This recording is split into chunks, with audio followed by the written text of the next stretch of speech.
It is another episode of the Autumn Windbags. RJ Clifford, Juan Soto. Let's have some fun today. Road game again. I'm currently in Times Square. I can look out my window, and there was a college band playing. I don't hope they're gone now. I think you can hear it, but you can see like the mood lighting from Times Square behind me, my hotel room. I kind of dig it. Yeah, you can just sit back and be like, "Ooh, someone's paying for sex." Yeah, and that guy's gonna be me. Just kidding. It was so ironic when the schedule came out because the UFC goes to Madison Square Garden the second week of every November, right? Every election week. I'm always here for election week for whatever reason. And I was like, oh, sweet. They're playing the Giants the Sunday before and the Jets the next day. The two New York teams. Like, oh, smack. Do I go there really early and catch the Giants game in New York, or do I stay a day later and catch the Jets game in New York? It's like, oh, they're both at home.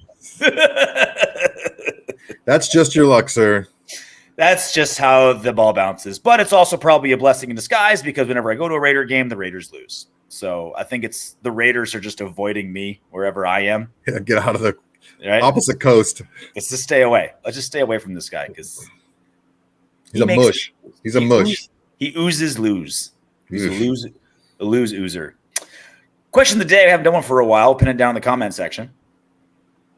Halfway through the season, who's the Raiders' unsung hero? I was going to say MVP, but I think it's Maxx Crosby, and there's no close second. Like, who would even be second? Yeah, it's hard. They've played so poorly. Like, I couldn't even whoever second is like Jacoby Myers, Daniel Carlson, AJ Cole. It's tough because they played Antonio Pierce after one game. Like who would it be? And not that there aren't guys that have improved a little this season or guys that we didn't expect much from that are playing better. Like there's bright spots, but it was like Max. I was like, okay, how about this? The most unsung hero for the Raiders so far after 9 games. You want to go first or second, Soto? I'll take a swing at it. Swing away. My unsung hero is, I think, Hunter Renfrow. I did not expect that. I can't wait to hear your explanation. All right, I'm trying to make a reason to make him because he deserves a lot more. He was open so much. He got so freaking open. We didn't see him hang his head. Mm-hmm. We didn't see him pout. We didn't see him he was like the prototypical guy just getting in there, doing his work, and it not working out for him. He was like the Patriot way gone wrong. That was him. People like to think Devontae Adams, but no, because he was the one that was jumping around and slamming his helmet, stuff like that. That's not the Patriot way. The Patriot way is what Hunter Renfrow did and showed why the Patriot way is complete and utter BS. Because he did everything they asked of him, and he still didn't produce. They still didn't throw him the ball. He was open. He practiced. He was there. He didn't complain, and still nothing. So that just showed, I think, kind of encapsulated how poor the Patriot way or Josh McDaniels' version of the Patriot way is. Just it's hypocritical. It's all nepotism, and it's just BS. Which is so ironic because this regime is the one that paid Hunter Renfrow and then decided to Patriot way him. Yeah. It's one thing to inherit a contract you don't like, and you're like, oh, what are we going to do with this? But it's like, oh, yeah, here we go. Here's a great contract for a slot receiver, and now you're going to collect dust on the sidelines. A $13 million dust catcher. If he collected dust, it would be one thing. But he got in games, and he got open, and he was still not – he still wasn't given the ball. It's just it's what you see when somebody is coaching with their ego, is coaching with them in mind first instead of the team in mind. That's you see stuff like that. I have kind of a tongue-in-cheek, kind of pissy one, and then a serious one. I mean, mine was pretty sarcastic, but yeah, go right ahead. I think I could even beat you. My sarcastic was Jimmy Garoppolo because he ushered in even quicker Josh McDaniels getting fired. Oh God, yeah, it's true. There was a point where he had missed 10 quarters of football and still led the NFL in interceptions. Like that's pretty impressive. That's pretty damn impressive to be that bad. What was a worse quarterback game? Was it Garoppolo against the Lions, or was it Carr against the Saints last year? Who had more? I think did Jimmy had 3 picks that game, right? Against the Lions? The Lions, right? Wasn't it 3? I think it was 2. 2? Okay. And what did Carr have against the Saints? Because I'm trying to remember. Like I know he didn't get cross half the 50-yard line, but I don't remember him being like super fumbly Carr that he's been in bad games. Keep talking. I'll find it. Checking. You check. So yeah, Jimmy G string for it's close though. I'll tell you that. Making Josh McDaniels disappear faster because it was a whole regime thing, right? It's not only that he played terrible, but he was brought in as their guy, $33 million guaranteed. And he was also like, you're replacing Derek Carr, who's better than every quarterback on this roster. Like we can talk about whether he's the guy or not. Clearly better than anyone we have. And it's like, oh, you replaced Carr with this guy? Great job. Great job, team. Oh, and there's $33 million. And then he gets benched halfway through. Like Antonio Pierce's office still had like Josh McDaniels family photos in it. And Antonio Pierce is like, no, Jimmy G's not the guy. We're putting in Aiden O'Connell. Like that's how fast to turn around. But then on a serious note, since we can be semi-serious, I honestly say Andre James. This O-line's run blocking has been terrible, but the pass blocking has been far better than we expected. And, anything good the O-line does, like because Kolton Miller's the best member of the O-line, he gets the accolades, and there's reason for that. But I've always believed the second most important player on an offense is the center. And the offense has been terrible, but you haven't really been hearing Andre James getting beaten up. Like I said, the pass blocking has been fantastic. You didn't hear like Dexter Lawrence is probably the best nose tackle in football. I think it's arguable, but I would say he's the best. I think we're going to face the best tackle in football coming up. Technically not a nose, but I get what you're saying. I mean, yeah. Anyway, Dexter Lawrence didn't destroy the Raiders at all, right? Andre James, he's holding his own against great players. When Colton, like he doesn't win every matchup, but like when Kolton Miller is going up against a Joey Bosa or a TJ Watt, he loses, right? There's multiple plays where because he's good, not great, right? Like Kolton Miller's awesome, but when he goes against like all pros, they generally beat him. So I said Andre James just because no one ever talks about him, and when the line seems to succeed in ways you didn't expect, he's kind of leading that charge. How's our research department going? Pretty good, man. I got some stats for you. They're eerily similar. Eerily, depressingly similar? They're pretty depressive. I'm going to tell you that right now. Who stepped in deeper dog doo-doo?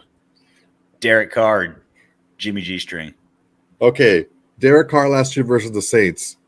15 of 26 for 101 yards. 15 completions for 101 yards. Mm-hmm. No touchdowns, 1 interception, 1 fumble. Okay. Jimmy against the Lions? 10 of 21. Like, that's like in the 40%.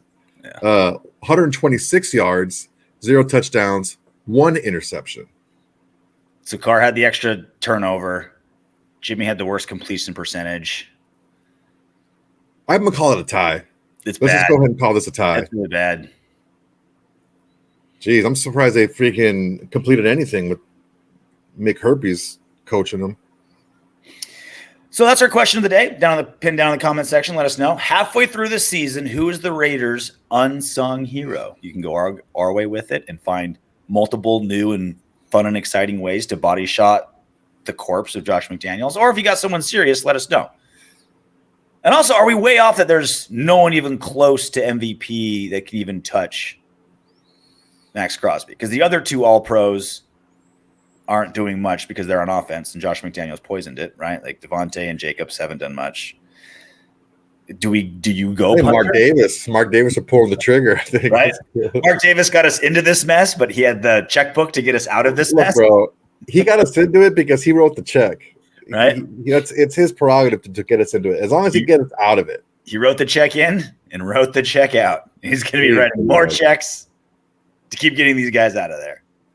Like a grandma on Christmas, just writing the little $5 checks to everybody. A little bit more than whatever grandma sent me.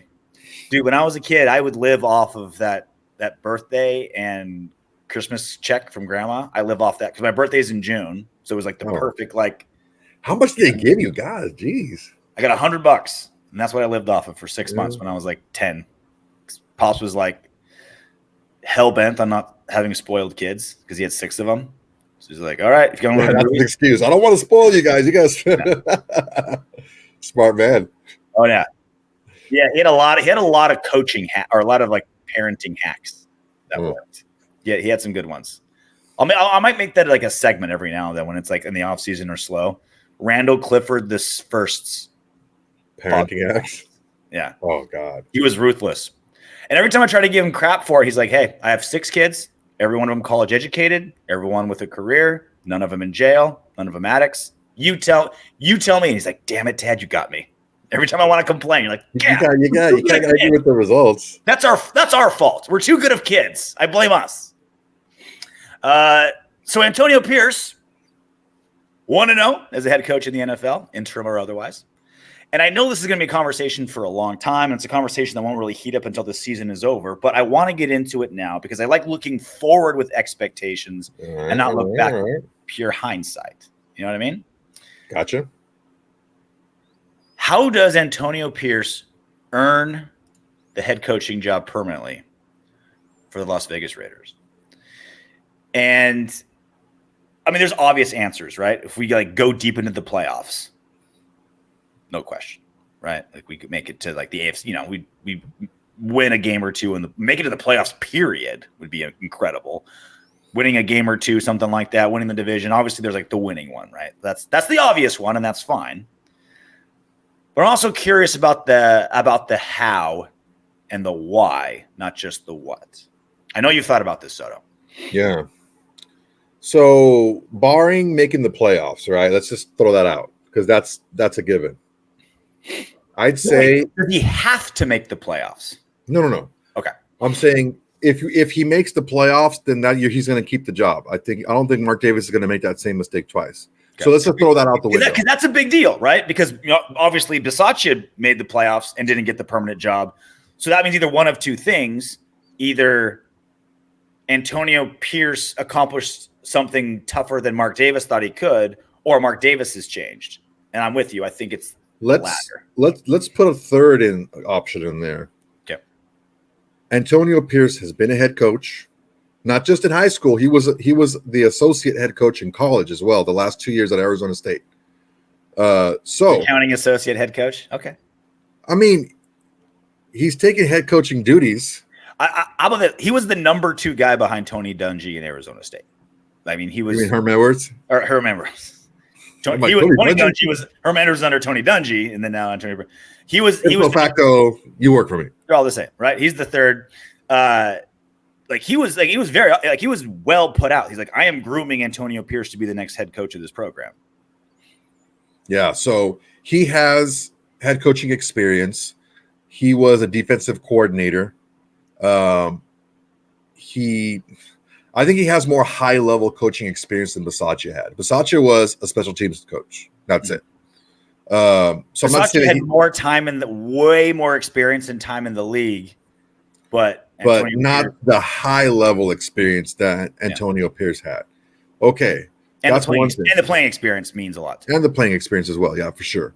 So I think even if we don't go above 500 the rest of the games, the rest of the 8 games, let's say we are 500 or worse. Okay, I still think that we can stick with AP if we're playing better as far as like we're losing shootouts or we're losing close games, but the team is playing with more heart, with more drive. I think that he'll still be given a shot. You think the intangibles Mark Davis is paying more attention to? I think this time around, yes. Because I know that he values the Raider culture more now. He didn't want to bring. He saw someone else's culture trying to come into what we're doing here with the Raiders, and he's like it didn't work. Needless to say, it didn't work. So I don't know that he wants to try that again. I think he really wants to. Like, who else is he going to get to coach a team that has coaching experience on all levels, knows the team, is respected by the team, loves the Raiders, know what the Raiders are about? I mean, that's a lot of boxes that he checks. Well, this is the thing is, I think we're kind of thinking this backwards, right? Like, if we're Mark Davis, we shouldn't be thinking it in the terms we're thinking of. It shouldn't be what can Antonio Pierce do to earn the job. It should be at the end of the season, who's the best, most qualified candidate, right? Like, we're thinking it in reverse order, but that's the fun part, right? We're thinking of it in terms of Antonio Pierce, and that's, I think, how Antonio Pierce is thinking, and probably the team as well, because you're saying, like, well, who else can there be? There's every year there's good people available, right? Like, there's always great defensive coordinators that have been put together great seasons. You know, Harbaugh might be bouncing out of Michigan. Like, he's succeeded at every level of football, no matter what, no matter where he goes, he's succeeded. Dude, Goodell is football heady and pussy's already nixed that, because there's already talk of him holding up any suspensions in college. He has to do those if he goes to the pros. There's already that talk starting to brew up, because I don't buy it. He didn't do it for Pete Carroll. He did it for, you know why? Because Pete Carroll didn't coach the freaking Raiders. That's why. Guess who he did do it for? Terrell Pryor, who went to the Raiders. Yeah. I wonder if he has the power to do that. He did it with Terrell Pryor. Yeah. Terrell Pryor had to miss 4 games, something like that, 6 games. Yeah, he did. He already did it. The precedent has already been set. Mm.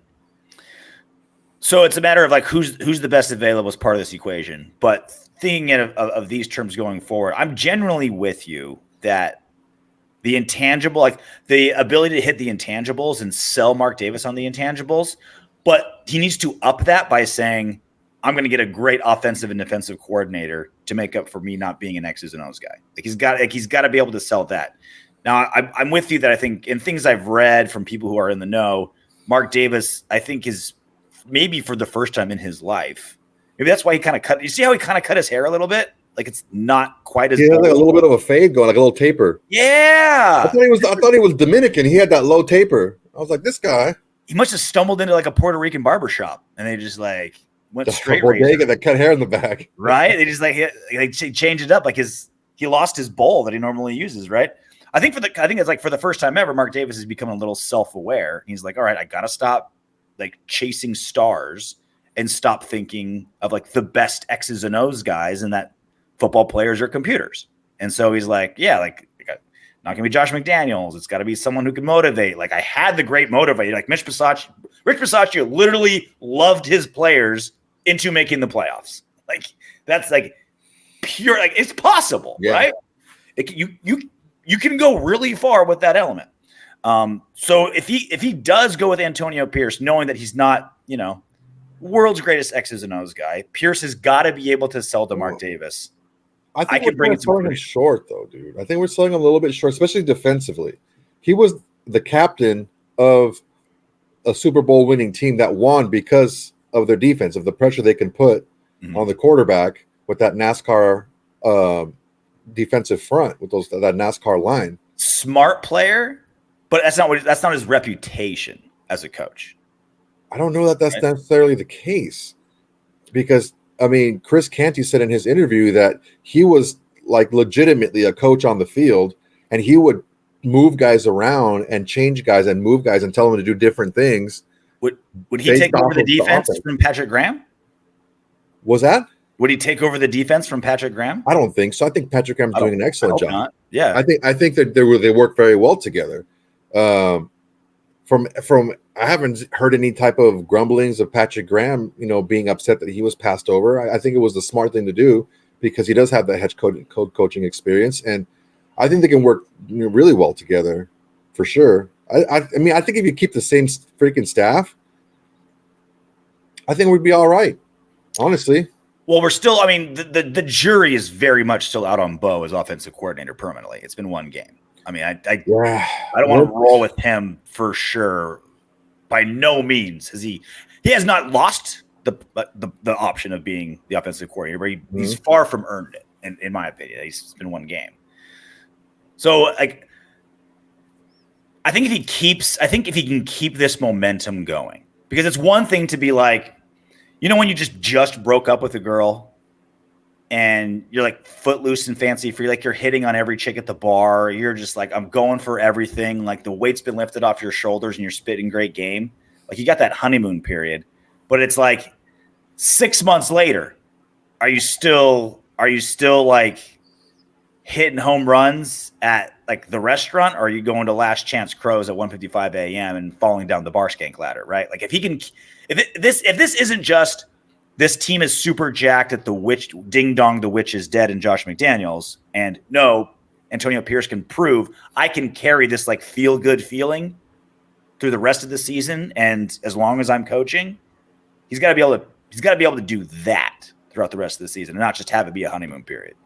Yeah. So when I was watching the game over again, I noticed a couple of things, and then I watched JT O'Sullivan's Quarterback School podcast or his YouTube channel, which is excellent, right? By the way, you guys should check it out. He did one on Aiden O'Connell. There was a lot of issues with the offensive line that Aiden O'Connell fixed with getting the ball out quickly. And a couple of conceptual things that didn't make a lot of sense that I noticed when I was watching the film, and then when I watched his show. So there's a couple of things that could be cleaned up by Coach Bo. From what we saw, it wasn't just heart and excitement that we saw. We saw execution. We saw attention to detail. We saw people getting the ball that, we saw a quarterback executing an offense properly. He hit eight different receivers. And even though Devontae Adams was getting double covered every single play, he still got 4 catches. So I think it's more than just we were hyped up and we ended up winning the game. The offense looked different. We lose a lot more motion. We made things easier on the quarterback because they can see what the defense was doing. We used a lot different personnel packages. We went 5 wide finally. We haven't done that all season or last year. And we used Tucker for more than just a jet sweep. We used a jet sweep, but not Tucker, right? Yeah. So it was more than just like us being hyped. It was execution. It was a better game plan, better play calling. We only ran, I think, like 3 or 4 different running plays. It was just what do you guys what do you guys do the best? Zone, split zone, and then play action. Play action. Yeah, that's it. And they did like what do we call it? It was a king box, or like the tackle and guard, and then the queen blocks, or the guard and center on the strong side. So they were doing those different combo blocks. Ace, and then you put a wig on. It's a queen block. The ace blocks was like the tackle and the tight end, but they figured out what they needed to do, what works best. Okay, we'll work those plays out of different formations, and even though it's the same running play, if it works, doesn't matter. You fool them with the formation, right? So it's more than just hype. It was better coaching. It was better execution. It was better implementation of the same offense. Look, I'm stoked with a 30-6 score, right? Everyone's like, "Oh, it's the Giants. It's the Giants." Well, you're supposed to beat them that bad. Good teams are supposed to blow out bad teams, and we did, right? Bear with me. Okay. Aiden O'Connell only had 209 yards because it was an offense kind of condensed for him, right? This is like, hey, it's still a rookie. He doesn't move very well, doesn't have a rocket, so let's condense it, and they did, and it worked, and it was successful. They only had what, like 370 total yards, something like that. Like, again, or 334 total yards, right? Got 30 points. That's what matters the most. No turnovers. Penalties were low. All great things, right? When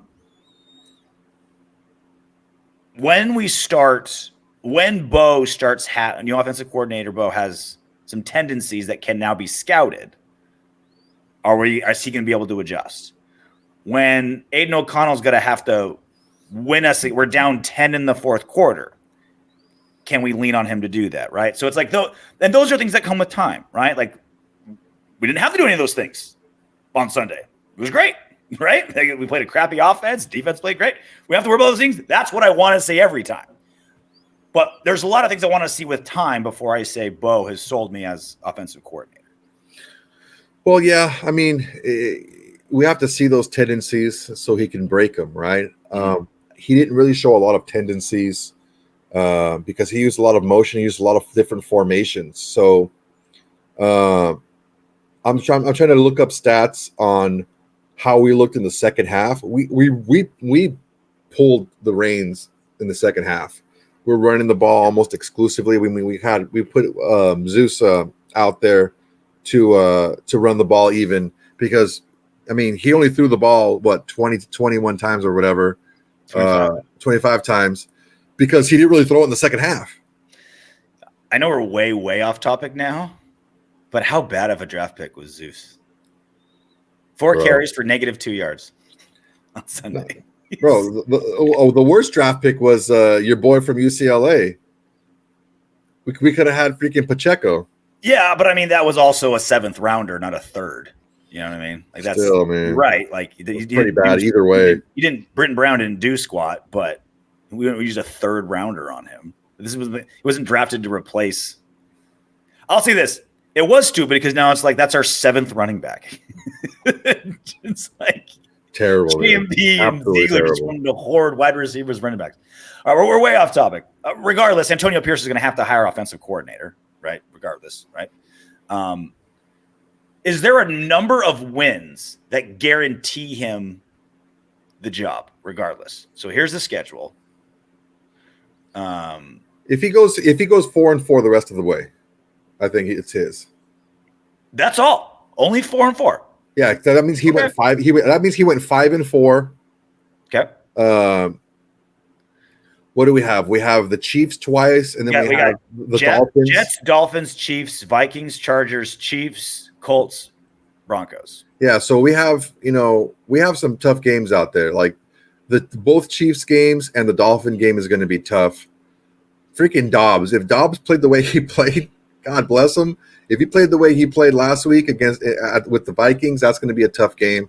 The Vikings, when they were like 1-4, like that's like the best 1-4 team in NFL history. Yeah, and they didn't even have Justin Jefferson, who's going to maybe be back in the next couple of weeks. I mean, only the Jets and the Broncos would we be even remotely close. Like we're -1 underdogs to the Jets. We're not even favored over the Jets. We're -1 underdogs.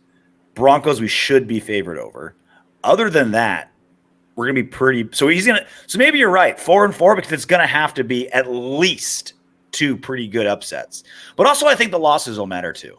Like if the Chiefs just throttle us by 30 both times, I can imagine Mark Davis being real pissed at that. Not being happy with that at all. Yeah, I mean, like I said, if we play well, we don't. What did you ask me at the beginning of the year? You said, is that thing in your butt healed yet? Yes, there's that. That was off camera. So on camera, There was name a scenario where Mark Davis fires Josh McDaniels mid-season. Mm-hmm. And I said, if he has like 3 embarrassing losses, that's going to do it. Because losing is one thing. Fighting hard, and you know what? It's just we're getting there. We're showing improvement in different places. Yeah, okay. But 3 embarrassing losses. That after that 3rd one is when he was gone. So I just think if we don't do that, if we don't have a big time embarrassing loss, you don't go out there and just take a dump. You don't just crap the bed. If we don't do that, and we're in games and 5-4 is nothing to sneeze at, right? Yeah. Especially when it's not your staff, it's not it's not your handpicked stuff, right? Mm-hmm. You really want to work. I mean, I'm sure Champ wasn't thrilled about some of the draft picks we picked. Yeah. So I think it's a good move because it's closer to something that you want to have happen, and you see the value of it. You see the value of the culture that you're building. And it's something that not only the players, but the fans. And I think because of the fans are the way they are. Like Maxx Crosby said it on his podcast, The Rush. He said that when he was driving into the stadium with him and Nate Hobbs drove into the stadium at like 9:00 in the morning for a 1:00 game, and the tailgate was full. The music was going. The food was cooking and everything. And he's like, dude, this is it. This is like how it was last year when we were winning games. We had, and I apologize to whatever listener sent us this. I wish I could remember and say their name, but they said like I can't remember the last time. Oh, it was our boy Benji Casey. Yeah. Benji Casey. He says, today is the most fun I've had watching a Raiders game since blank. He's like, I honestly don't know my answer to the question, but certainly not in the last 5 years. As great as that win was over the Chargers in Week 17, it wasn't fun. It was exhausting. The Ravens game on Monday Night Football was great. It was a great game, but fun. This was the first game. Like, when was the last time a game was this fun, where you went in with optimism? You were excited for everything that was happening. The players mirrored it, and we got a blowout. We blew like the game. Like I said, I told you I landed in Brazil from Brazil at halftime. I finally got Wi-Fi. I look at my phone; it's 24-0. I'm like waking strangers up next to me on the plane. Oh, Robert, hey, you believe this? Antonio Pierce! Oh my God! Like, it's like, when is it? Like, we've had some pretty awesome wins in the last few years. Yeah. But we had some great wins to get excited about. It was like that Ravens game on Monday night to open up John Gruden's last season. We were just like, we had to go to the bar to just like calm down. Yeah, I remember that. The like we had to get ourselves out of cardiac arrest versus just fun. It was fun going in. It was fun while it was happening. It was fun coming out. Like, who gets cigars after beating the Giants mid-season? Bro, he got the cigars before the game. He didn't get them afterwards. He got them before the game. Smoke them at those points. And I think, and for all the fun police out there, you know, what a dumb job they have, the fun police. There's just a good number of media and creators and fans out there. They're just prowling around looking for reasons to be upset at celebrations, which I don't understand. You got to get they weren't celebrating they beat the Giants. They were ushering in a new era. Like, why do you get cigars when you have a kid? It's not that you're celebrating an achievement, like you got a promotion or you won a game. It's just you're ushering in an era. Yeah. Right? It's not champagne. That's what I'm talking about. There's a reason that's a cigar. Right? Yeah. That's what I'm talking about with Antonio Pierce. Because look, one thing that was different, that game with Gruden was huge, but that game was about Gruden. Yeah. Everything was about John Gruden, right? Mm-hmm. That Chargers thing was more about Staley messing up than anything else as far as coaches go. Mm-hmm. It's like, all right, we'll give you the tie. Wait, you're going to call a timeout and be sneaky about it? Cool, let's try this. They kick this field goal. But this, Antonio Pierce said it from the very beginning. This is about the players. It's not about me. It's not about the coaches. It's not about nothing. It's about the players. It's about the players going out there and having fun. It's about the players going out there and keeping in the front of our minds what it is to be a Raider. I said this too, that in the beginning of the year, Devontae Adams, keeping him on the team is huge because he's the guy that can pass on that knowledge of what it is to be a Raider fan from the very beginning. Yeah. And what it is to be a Raider. You guys were too young. You didn't know. You never went to the black hole, whatever, right? This is what it was like. This is what Raider fans are like. If you play well, if we play with heart, if we go out there and leave it all on the field, this is how they're going to treat us. So that, above anything else, is, I think, what Mark Davis is looking for. Because if he can keep his fan base happy while he's building a winner, I think that's a double win for him. So keeping that culture, knowing somebody that you can look back and say, this guy was a Raider from the beginning. The Raiders do things their own way. Mm-hmm. They don't do things the way anyone else does. When they try, it just didn't work. John Gruden was, indoctrinated into the Raider way. Then he left and did his own thing in Tampa. And then he became bigger than when he thought, probably bigger than football. He had his shows. He had Monday Night Football. Like he became the star. It's not about Antonio Pierce anymore. It's about the Shield and it's about the players. That's it. Well, one thing that hasn't been the Raider way the last 20 years has been good defensive play. That's hasn't been the MO of the hell you Silver say. Black.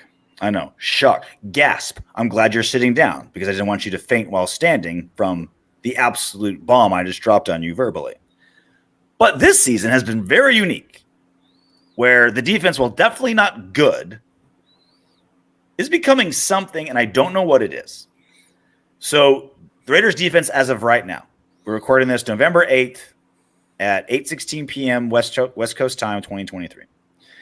Right now, the Raiders defense, 19th in points per game, 31st in rushing yards allowed per game, 8th in passing yards per game, 21st in takeaways. And I know we just had 8 sacks on Sunday, but that now bumped us up to 13th in sacks. Top 10 passing defense, top half sacks, bottom half in takeaways and points per game, and atrocious rushing yards per game allowed. What is this defense? How do we explain what this defense is? Because it's gone from no other way to describe it other than god-awful. Paul Gunther years, Gus Bradley. Even the Gus Bradley years had identity. We didn't give up big plays. We were bad at everything else, but we didn't give up big plays. There was some identity there. And this season, we haven't given up big plays. I think we're first in big. I didn't look up the exact stat. 20 yard, yeah, I think we're first. Like 20 yard, yeah, 20 yard pass. We're still like last. We're not giving up big plays. But now it's becoming something, Soto. It's a conglomeration of things, and albeit we faced mostly terrible offenses so far, we got some good ones coming up. What is this defense now? And is it something we like? Is it something that's sustainable? And is there light at the end of this tunnel? Well, short answer, yes, there is light at the end of the tunnel. I think the most accurate way to describe this defense is unbalanced. Mm-hmm. We are built to stop the pass. We have the vision of Patrick Graham and to some extent, Dave Ziegler of building a ball hawking secondary. We're starting to see it. We're starting to see it come to light. The guys are coming together. The reason why we give up so many running yards is because teams don't want to pass against us. The pass rush is good. It's Maxx and whoever else can get there, basically. And they know that, okay, if we just get into shotgun and start flinging the ball around, it's not going to end well for us because it just takes one Maxx hit on our quarterback and could be a pick six, could get our quarterback hurt. Like, they're playing smarter against us because of the sacks, because of the pressure. I think the pressures and hurries we're really high up in the league as well. Maxx number one. Yeah. So teams are game planning to run the ball against us. And because of that, they're having some success doing it. And the reason why we're doing so well against the pass is because, it's a kind of a tag team effort of the secondary stepping up, towards maybe after the first 3 or 4 games, and Maxx and the rest of the crew, really peaking their game up. I mean, we had 3 sacks from defensive tackles last game. It wasn't just all Maxx and the guys on the outside. And guys, Maxx had 3 sacks, and they were maybe his 3 least impressive sacks of the season. Yeah, a blown out knee by a guy running out of bounds, and he touched him. Okay. Yeah. And there's another one where someone else got the pressure and DeVito just fell into his lap and he just took him down, which is fine because Lord knows he's more than earned his other sacks. So it's, we always regress back to the mean. It was just hilarious. He had the 3 least impressive, the least impressive 3 sack game ever of the most impressive player in football. The funniest thing was he was chasing DeVito and DeVito went out of bounds and he's a rookie. So he went out of bounds 1 yard behind the line of scrimmage, and Maxx looks around and there's nobody else there, and he's like, "Yes, I got a sack." He didn't even touch him. He just watched him out of bounds. He was the closest guy, so he got the sack. He got a Tyree Wilson sack. No, Tyree Wilson actually freaking hit him. So there's that. I also think too, the run thing is really going to be an issue, and it's also because I think the deep offenses just know our linebackers and defensive tackles that's the weak spot of the defense. Is just right up the middle against these guys. I think we're just like a decent linebacker away from making this or maybe like, was it Silvera that played a little bit, that seventh rounder rookie that we picked up from Arizona? He had a pretty nice game, like not one that you see in stat sheets. The Tape Don't Lie guys did a really good breakdown of him, how he's just eating double teams all day long. Stout. And Spillane was like just not being blocked and then just getting tackles, right? So it's like, it's not a quick fix issue, this run defense, but I think there's pieces that are improving it, and it's amazing what a great defensive tackle can do to a defense. Like it's because everyone always thinks, oh, like amazing edge rusher, get after the quarterback, a shutdown corner. It's like, yeah, like you got one side of the line that a pass rusher can go for, and if you have a great corner, you can shut down one wide receiver.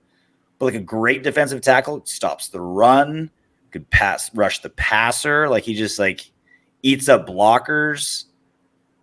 It's just such a shame. It's such a shame we didn't get Jalen Carter. Is what I'm trying to get at. I know what you were getting at. I didn't want to talk about it, but Jenkins was playing really well too. Mm-hmm.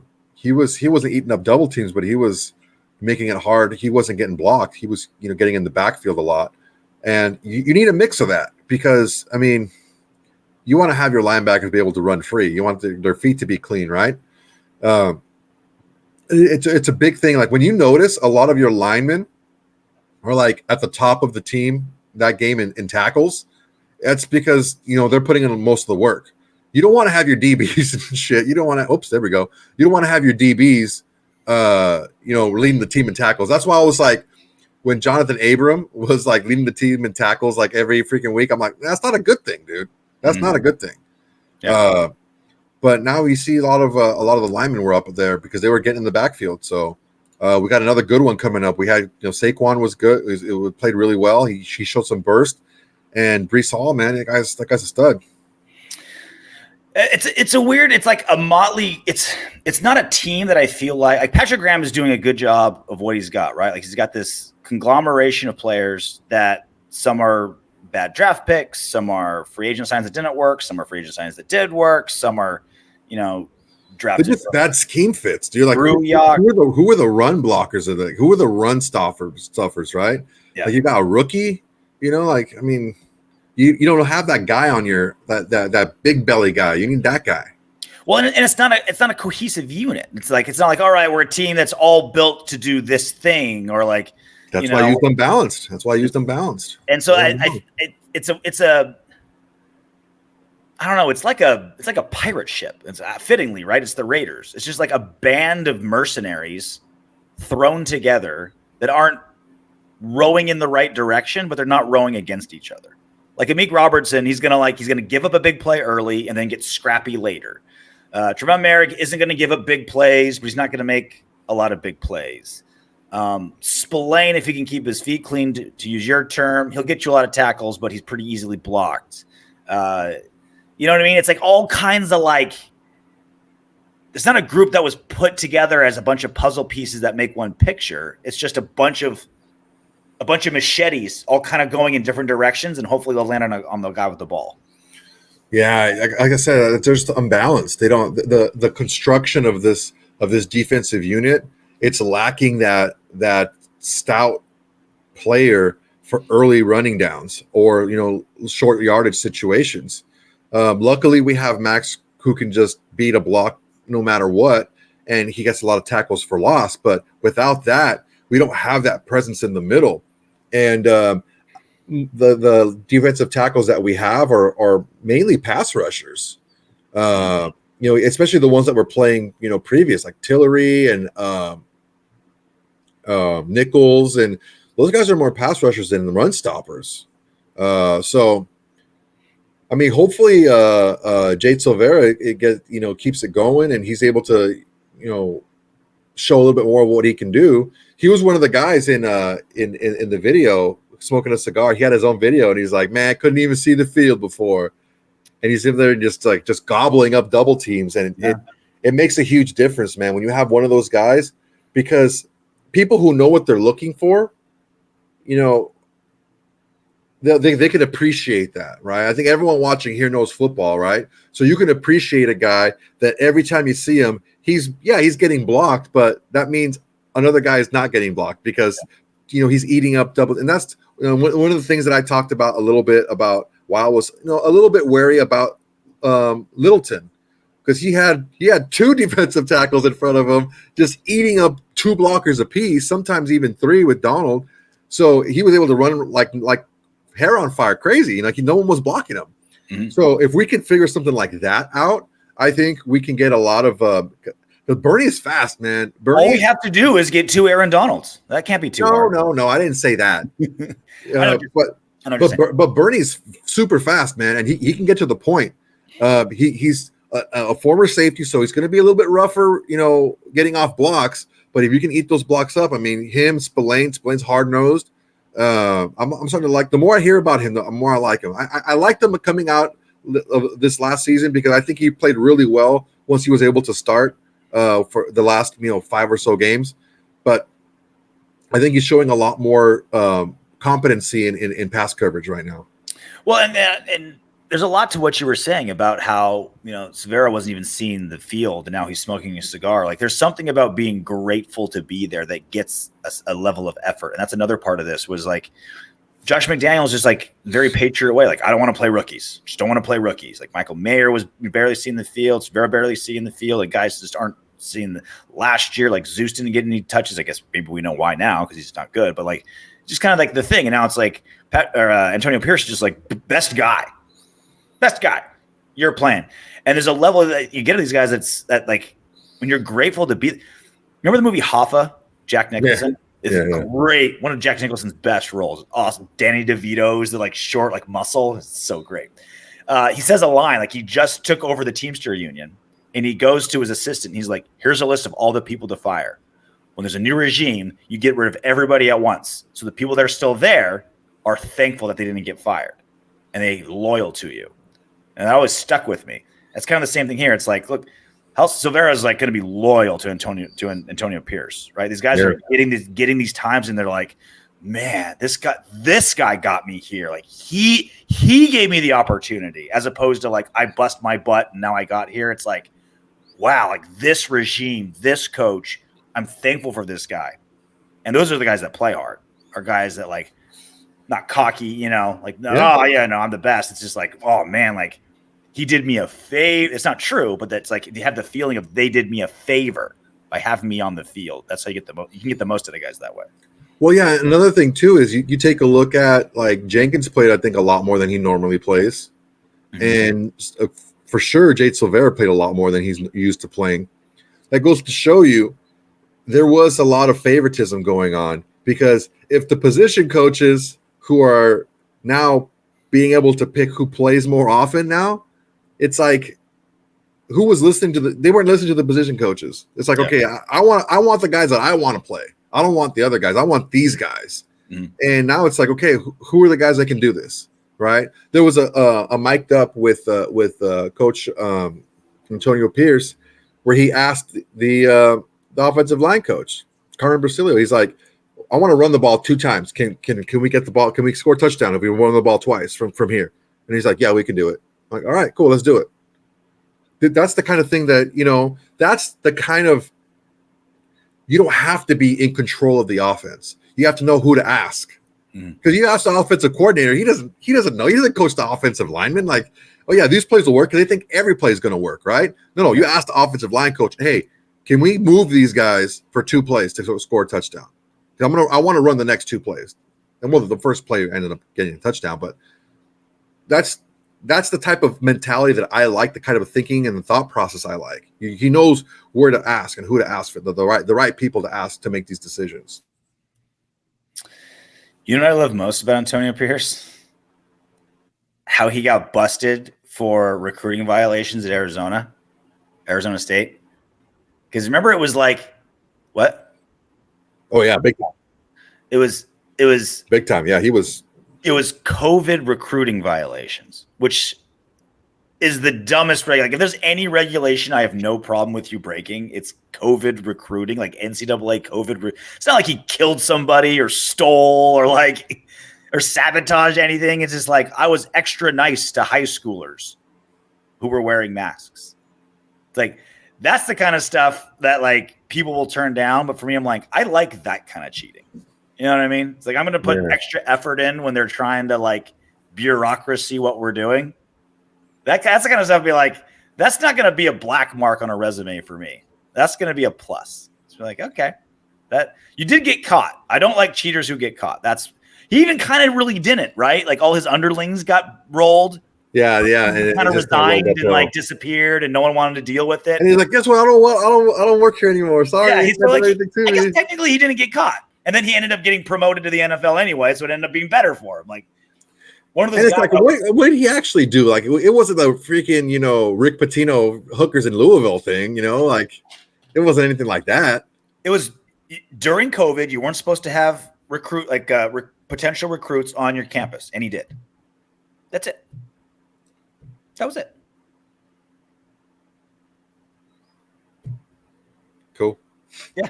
They don't bust out a pitchfork and torches for that. I'm in for that. But you know what? Keep ASC. I'm out of here. Yeah. Raiders. You just watch. I'm going to be head coach of the Raiders in 5 years. I'm like, yeah, sure, whatever. Look who's laughing now. In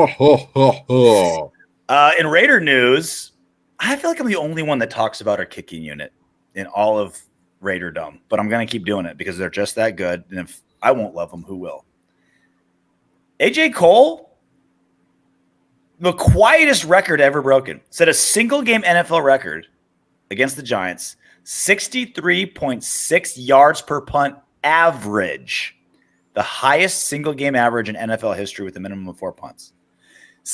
Over half a football field average in a game where we were scored 30 points. That's such a big deal. That's if you're able to go for like an average, what's an average punt? 40? 45 around there. Right? That's basically saying we just took away a 20-yard play of yours. Like if you just made like a 20-yard pass, we immediately taking that away out of the gate. Just eliminate a big play out of yours out of the gate. That's how. Now I'm with you. We're like, all right, is punting the biggest thing in the world? No. But if you're the best punter in the world, oh yeah, that's the difference. Like that is if you're the seventh best and you get the sixth best, it's probably not going to change. But if you're the best record-breaking punter, someone has to give this guy his flowers. It's going to be us. So when you going against an offense like the Giants had, right? Mm-hmm. It wasn't a great offense. What do? You leave no doubt, right? You make them work the entire field, every single possession. You make them work the entire field. This Jets offense didn't look good at all against the Chargers. Knock on wood, it doesn't happen to us. They don't wake up against us. Yeah. But if we do that, regardless of who they have on offense, because they have some good players, Wilson, Hall, they have some players on their team. But if we're able to force them to drive like the length of the field every single time, it could get demoralizing after a while. Like they have to work so hard to get to the 50-yard line to get into field goal range, just like they're grinding out. It's like they have to have a nearly perfect drive just to get into field goal range because Zach Wilson is their quarterback, right? Mm-hmm. So if the next time, okay, we just get a stop. We got a field goal. Let's get a stop, and we kick them all the way back to like inside the 10. They're like, ooh, like again, we can't even get like a break here. And you give bad offenses enough opportunities to hurt themselves. Oh yeah. Too. Like there's some terrible, we're playing some terrible offenses. Like you want Zach Wilson to be in third and long as often as possible. That's a great place for the Raiders. Oh, he'll give you a couple. He's know what I mean? That's the Brett Favre in him that they were talking about. The Brett Favre. He's like Brett Favre. Yeah, that like that. The interceptions. That's how he's like Brett Favre. Like if you can have them in third and long on their own, like 20 a couple times a game, like that's a great place. And so we special teamers, kickers, they don't get no love anywhere, but you're gonna get them here on the Autumn Windbags because they've earned show. Also in Raider news, I don't know. I can't imagine this hasn't happened before, but I've never heard of it. Antonio Pierce did this with the practice squad. Yeah, practice squad players on the sideline yesterday. If that is the case, why was that important for you to have them down there on the field? They got a Raiders uniform. Them guys bust their tails. Last week was just 2 days. This week it'll be 3 days, and they're getting us looks both on offense, defense, special teams. They're working out in the morning. They're in the meetings. They're in everything about it. But then on game day, where are they? That wasn't my belief. I've been at other places, either as a coach when I was in high school or college. Every man's in, man. If you're on a team, you're a part of the team. You're there on game day, and I just felt the way that we practiced those 2 days and what we asked them to do. They deserved to be on our sideline. They earned that right. And I hope they don't stay on practice squad. I hope they push themselves to become on the active roster. And that was the carrot I dangled in front of them. And they brought energy on the sideline. Now, it was a little busier than I'm used to. But you know what? I'll take it when they bring that kind of juice that they did. Now, he kind of touched on, I guess if there's any downside to it, the only one is this, maybe the sideline is just busier, right? You need to be able to get around. Other than that, I thought it was like a rule. You couldn't let practice squad guys on the sidelines because it makes no sense to not. Yeah, I don't know why you wouldn't. There's agents, there's water boys, there's trainers, there's media, there's passes for all kinds of stuff. How about a dozen dudes who their job all week was to mimic the opposing team? They're almost like extra coaches. They're there every step of the way. They're working out. They're in the meetings. They're practicing. They do everything the regular roster players do. It's like the third string quarterback who's just I'm just there as almost like an extra, a coach intern kind of. You'd want that. Hey, this is I've been mimicking Breece Hall all week. This is how he does this when he's cutting outside or whatever, right? I've done all that research. You'd want. I know. Obviously, because Antonio Pierce, because he's a coach, he's going to give the coaching answer. Motivation. They earned it, right? Like you said, dangling the carrot for the practice squad guys to keep working hard to hopefully they make the squad and see the field. He's saying the right things for the audience, but I think the real answer is you've got another dozen guys that know what they're seeing, know what they're talking about. Why not? It makes sense, man. It makes a lot of sense because you get more encouragement when the guys come off the field. Let's say the position coach doesn't get to a guy. You have a guy that's been practicing with you and in the same meetings the entire time reminding you of shit. Yeah, there's another one. That's twice. Oh, hold on. Hold one. Holding. Boop, boop. Roger Holding. All right, up to $31 now on the swear jar. Radio. You're going back ahead. Yeah, ready to do some What Windbags?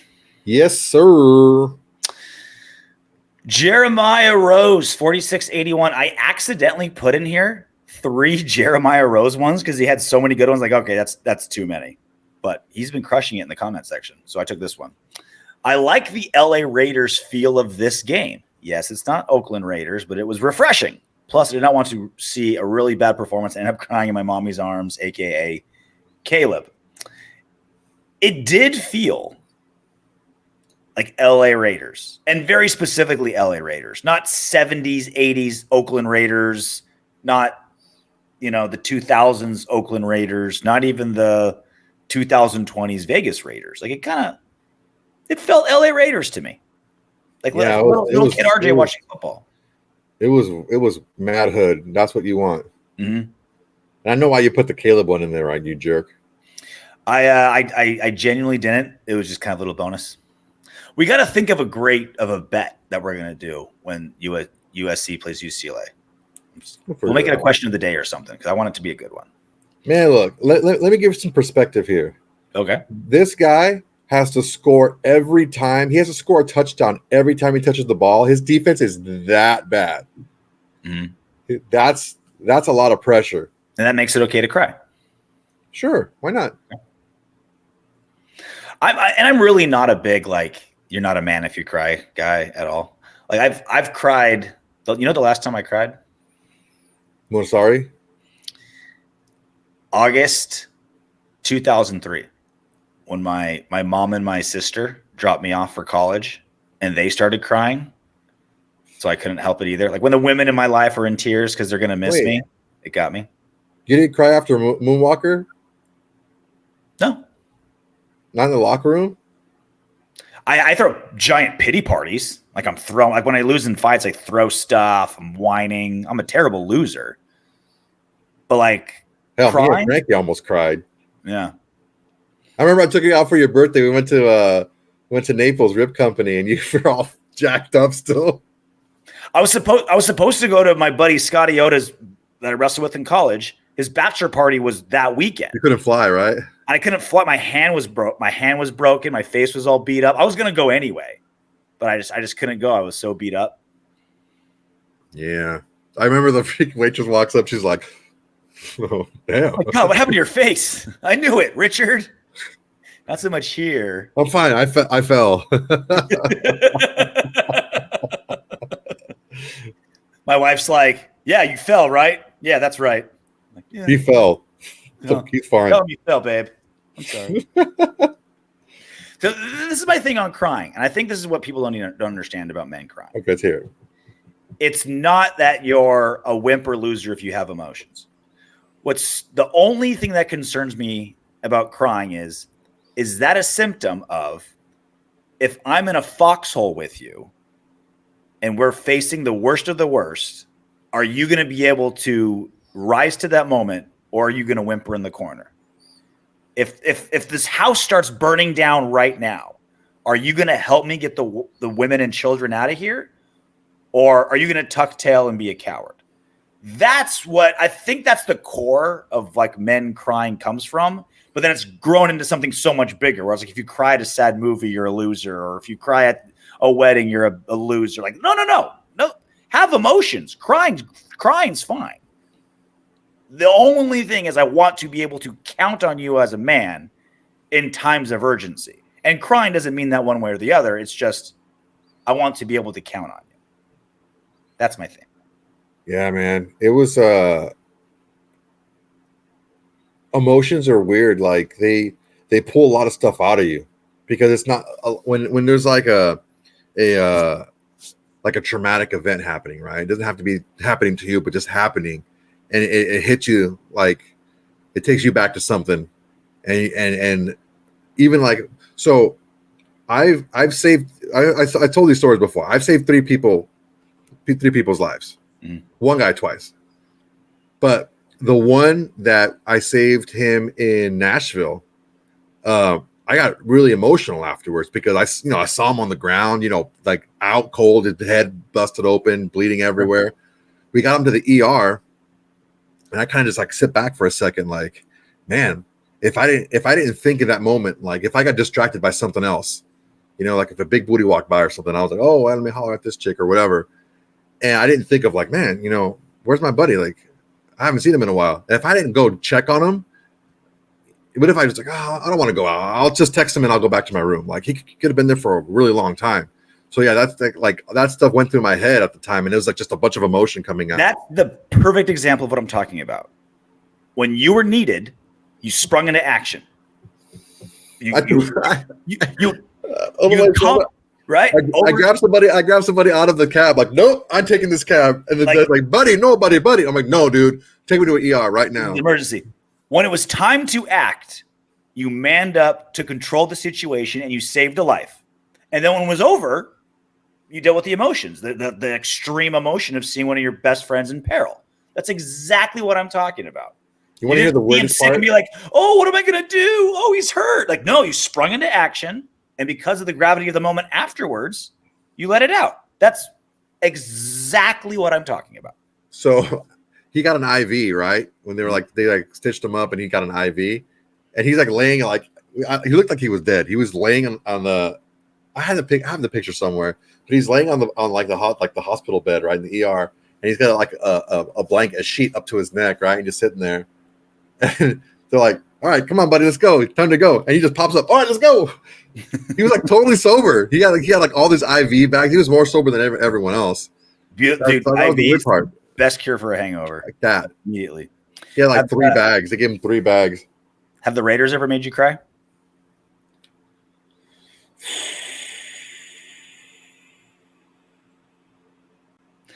No, I don't think so. Not cry. I've been pissed, but I haven't cried. They never made me cry, but I remember like they made me take edibles for the very first time. when Derek Carr broke his leg on Christmas. I'll never forget it. We were at Michael's Bar on Golden West in Huntington Beach, next to Golden West College, where I went. Yeah, I know that is. And there was me, wife, and wife's friend Kelly. We're watching the game, and you remember it's 2016. We're 11 and 3 at that time, right? Yeah. We still win the game. Derek Carr breaks his ankle. MVP season over. We're not I didn't know at the time, but we weren't going to win the division now. Lost the last game of the season, lost the playoff game. We all remember, right? And we're being so pissed. I was just like getting drunk. We finally get home, and I'm just being a dick to my wife, just being a raging jerk to the mother of my child. I'm like, give me a drink. I'm not drunk enough. Just being a dick. She's like, I'm not messed. She's like, oh, you're not messed up enough? Here, eat this. Handed me a 20 milligram edible. So I'm like, okay, rip it out of her hand, throw it in my mouth. I never even smoked weed in my life to that point, let alone took to the house a 20 milligram edible. 90 minutes later, I'm sitting in my living room couch thinking, how am I going to get to my bed? So I get up. I'm walking through my living room, stepping over invisible obstacles. There's nothing on the floor, nothing. But I'm high stepping over nothingness. I finally get into my bed, and I swear I thought I was going to fall out of bed to my death. Like I thought I would fall so far, like off a canyon, I'd die. How was my bed so high? Like who put my bed on the Grand Canyon? So I just go face down, right arm around the bed, left arm around my wife, and just white knuckled it until I woke up in the morning. So the Raiders never made me cry, but they made me do that. Yeah, I think when that happened, I just went back to childhood trauma, and I just like blanked out. I just had a no affect to my face. It was just yeah. I was like that for literally a good 3 weeks. Like 6 hours of your life disappear, and 3 weeks are just murky. Just blotches, I think I would cry if the Raiders won the Super Bowl. I would. I would. I think I probably would. I would be obnoxious. I think I would just be grateful. I really don't think No. I would throw it in everyone's face. Really? Yeah. I don't think I would. I think I would be so happy that even my Charger buddies and Bronco buddies, I feel like I would be so happy I wouldn't even want to. I would be asking random people. I would be asking random people on the street, "Hey, who's your favorite football team?" "Oh yeah, F that team." You know who's not as good as that? You know who's better than that team? Raiders! Oh God, I'd be so obnoxious. I feel like it would just be overwhelming joy. But there's that, yeah, of course. I could be. I've been a dick for many other reasons, but I don't know. I could be wrong, but I think I would just be probably what it feels like to take heroin. Like the way I've heard heroin being described to me, where your body just fills with warmth and it's like a 3-hour orgasm, but not sexual. I think I would just feel that. Can you have an orgasm while on heroin? I don't know. That would be a trip. Let the Raiders win the Super Bowl, and I'll tell you if you can. We'll figure it out.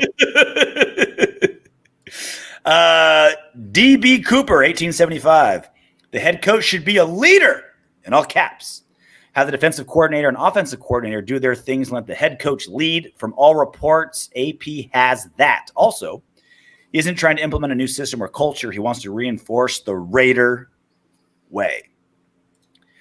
I mean, that's what we've been talking about earlier. Yeah. That's what we're talking about. Now, again, as a mild warning, I don't want, because we swung so far one way with Josh McDaniels, where he was just X's and O's, zero leader, that we looked for something so far the other end, right? Like we still want a well-rounded coach. I'm not saying Antonio Pierce is one or the other. I'm just saying in general, it's I think I gave the example last show, you were dating, a chick that's great with no tits, and then you break up and all you care about is finding a chick with double D's. It's no, double D's are great, but let's not just swing recklessly to one end and just have prize. Let's still make sure we got the total package.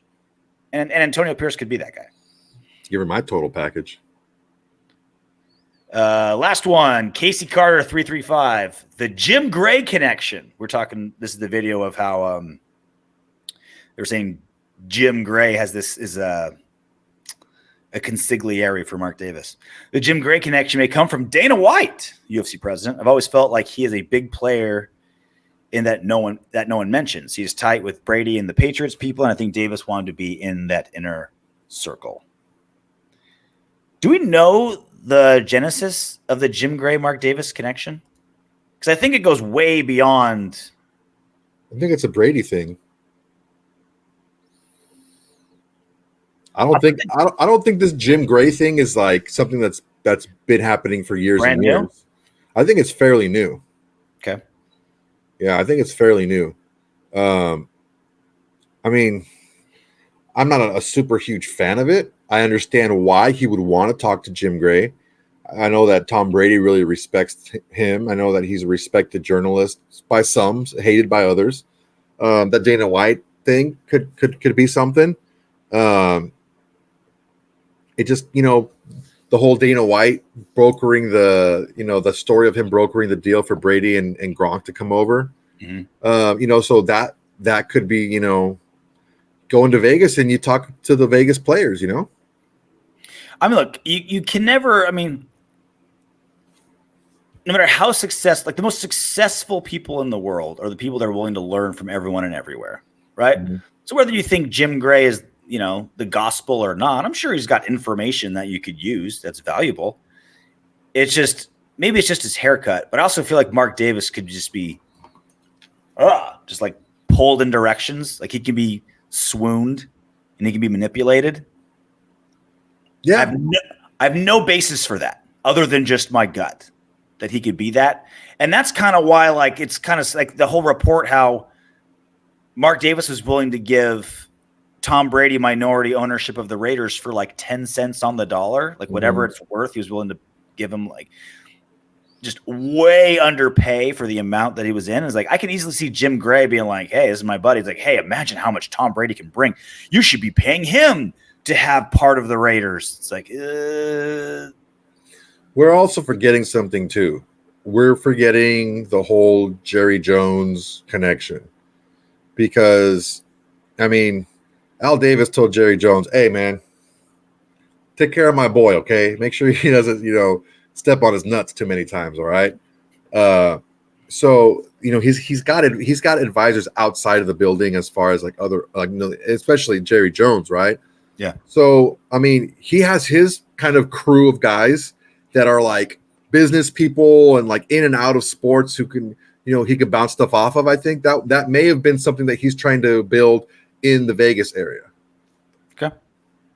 Could be. I don't know. Maybe not. Well, that's it for us. We will do a live show either Friday night or Saturday morning for the Jets game. You're busy Friday night, aren't you, sir?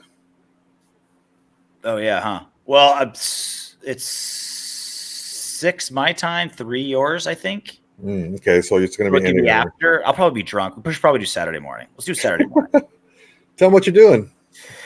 For anybody who's in the New York area interested and you're going to UFC 295 at Madison Square Garden, or maybe you're not going, whatever. We'll be at Legends Sports Bar in Manhattan. Me, Dean Thomas, former UFC title challenger Anthony Smith, doing a live SiriusXM show. Come check it out. Come say hi. Get some drinks. Wear your Raider gear. I'll buy you a beer. Come on the UFC tab. Or a UFC tattoo. Whatever. And until then, knock on wood if you're with me. Hey, you made it to the end of our video. Great job. I know you want more. Go ahead and click the next video. And if you're feeling crazy, go ahead and subscribe.